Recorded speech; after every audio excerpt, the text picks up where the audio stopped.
پچین کے دا اشارو مبشرو کے صحابی دے سعد بن ابی وقاص دا دم مزار پچین کے دے او دا دا حضور پہلانی یارانو کے دے پہلانی یارانو کے مکی دے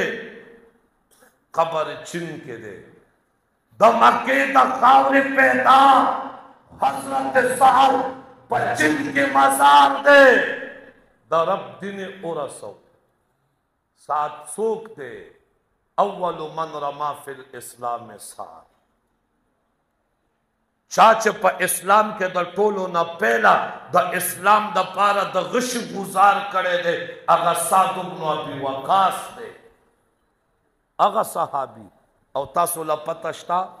دا ٹول دنیا وی زمان مور و پلار دا حضور نا قربان شا وی کنا وی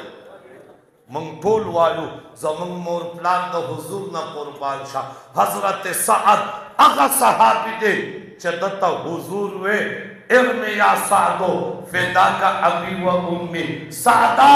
اولا زمان مور و پلار تا نا قربان شا حضور ورتوی زمان مور پلار تا نا قربان اما که نه دے خخ دا مکے دے اگا چین کے خخ دا حضرت سنان ابن سلمہ دا چه پیداشا دا دا پلار سلمہ دا دا حضور سارا پا خندق کے مصروفو او سوک وی چه بات کے او اغلتا حضور تے اوے یا رسول اللہ زوے میں پیدا دے اگور تا مشورہ ورکڑا چه سنان نم پہ کیک دا سنان نیزے تا وی ادا سے دا توری نیزہ شوا چه دا تیاری اوشلو لے او دا ہندوستان پا سرزمین دا اسلام رانائی بلند اکڑا پا اہلیان پشاور احسان اوکا بلجوان زندگی قربان کرا موتاتے دا رب قرآن را ارسو دا آقا فرمان را ارسو دویم سبب صحابہ او دریم سبب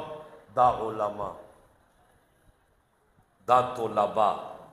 قاریان حافظان جماعتونا مدرسے دا دا قرآن دا حفاظت اسباب دی یراسانو میں مولانا سے وراسانو میں تاسو نا تپوس کو اخیری الفاظ دی جواب را کوئے بیا دعا کو اخیری الفاظ دی دارا توائے چه پا دی دکان کے قرآن محفوظی گی کا سودا خرسی گی پوچھا تواسط او پا کارخانہ کے قرآن محفوظی گی کا سامان جوڑی گی او پا پٹی کے قرآن محفوظی گی کا فصل کی او پا گاڑی کے قرآن محفوظی گی کا سفر کی گی